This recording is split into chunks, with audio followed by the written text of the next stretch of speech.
Hey guys, Desolator Magic here, and Wizards of the Coast knows that you want more Tibalt in your life, so episode 3 of the story is called The Saga of Tibalt. Yes, I know episode 5 is already out. I've been dragging my feet because these videos get like 2,000 views. But these days, my new Bitcoin mining rigs I just dropped way too much money on are making more money than my YouTube channel on some days, so now I just don't give a crap. So once again, if you forgot, this story was written by Roy Graham, who looks like David Dobrik, and put his dog in his bio. That's like 1.5 good things right there, but also it had contributions from Jenna Helland. So this one opens with a prologue, I guess? I don't know, they didn't really label it, but it's in italics, so I might as well read it. Ah, the smell of bubbling tar, the warm kiss of volcanic ruptures. Well, let me stop you right there. At the end of chapter 2, Tibalt used some kind of sword that he had to open interrealmer... That's not a word. He opened a portal to another realm, and this one's Demonville or whatever. I don't remember the names. You know, it's the one filled with evil demons and like volcanic lava and all that. I'll just look it up. Oh, it's New Jersey.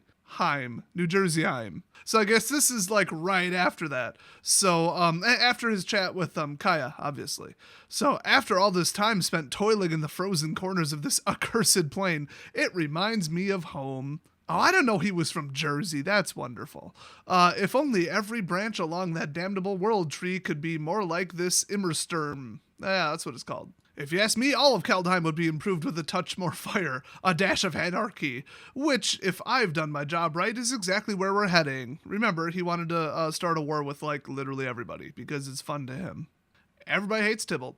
So, yes, there's no doubt in my mind that all this plotting, these months of hard work, will come together nicely. But I must admit, there is one thought which keeps me up at night. What if, as the world burns around them, nobody knows who lit the match?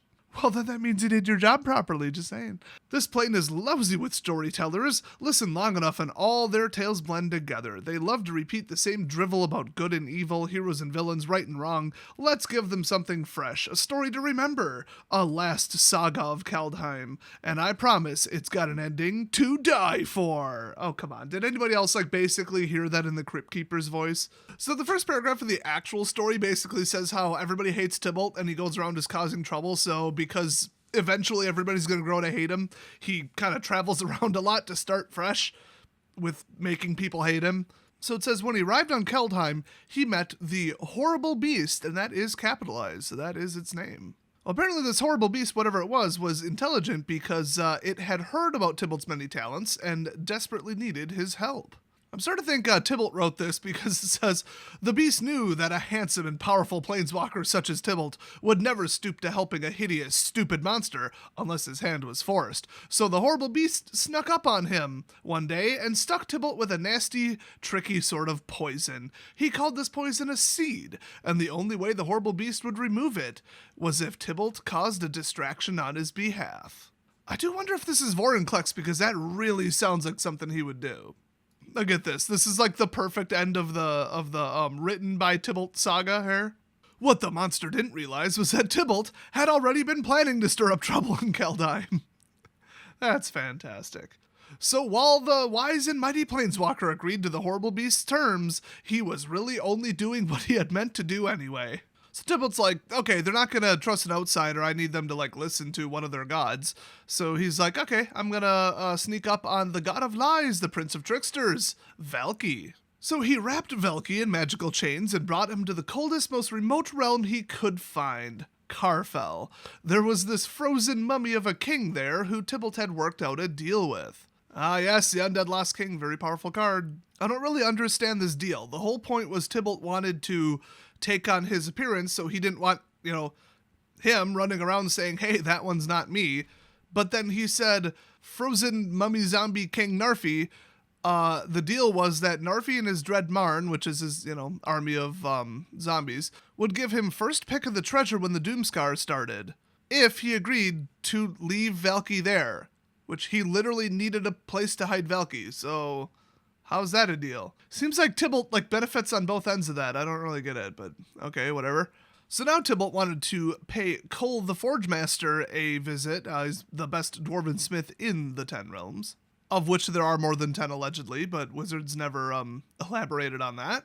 So he showed up in disguise as Valki and Cole was like, yeah, I'm supposed to be making this Tyrite sword for Halvar because he saved me from a wolf. And then he's like, well, kicks him into the forge. And then he takes the sword, and now he can travel between the realms easier because he could do it before, but it was a hassle, apparently, very difficult. So next stop was Skemfar, home, of course, of the elves and the peacemaking King Harold, who is very paranoid and thinks elves should be in charge of everything and hates the gods. What else is new? A bunch of dickish, haughty elves. They did not trust the gods at all, so somehow he managed to show up in the royal court and be like, hi, I'm the god of lies, the least trustworthy one. How are y'all doing? Somehow that worked. Basically, his strategy was, hey, do you know what the other gods are planning for your people? And that was about it. Ah, but there is a strategy if the elves were to strike first. In Surtland, Tibalt told the frost giants that the trolls were waking up from their slumber and they were about to cause a massive incursion. And in Bredegard, he promised the vicious Skell clan that the return of their demon master, Varagoth, was coming. Realm by realm, he made up stories and told people to get ready for war because they need to strike first or they need to strike back or whatever. And everybody was basically going full-blown Cold War DEFCON 2. But then there was Starnheim. The Valkyries didn't care about gold or power or anything. They just were duty-bound to do their jobs. Not to mention, they were incredibly intelligent.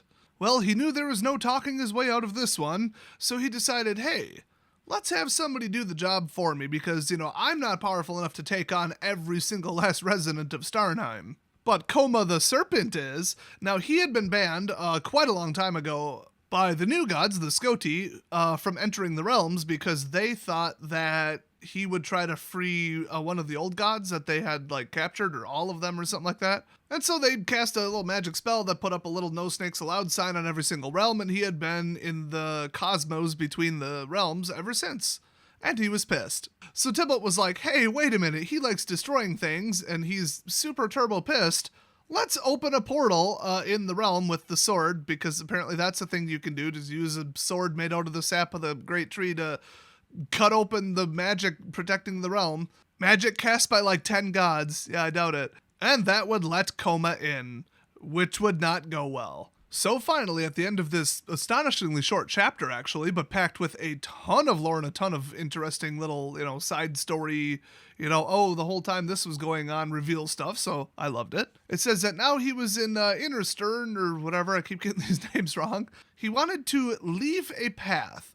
It said he wasn't big into swords, he's more into, rogue stuff, knives and hooks and hellfire and brimstone. But now that the Valkyries were busy taking care of Koma, or dying, one of the two, he had a more humble task for the Sword of the Realms. He was leaving a trail, dragging the tip through the black basalt surface of Immersturm.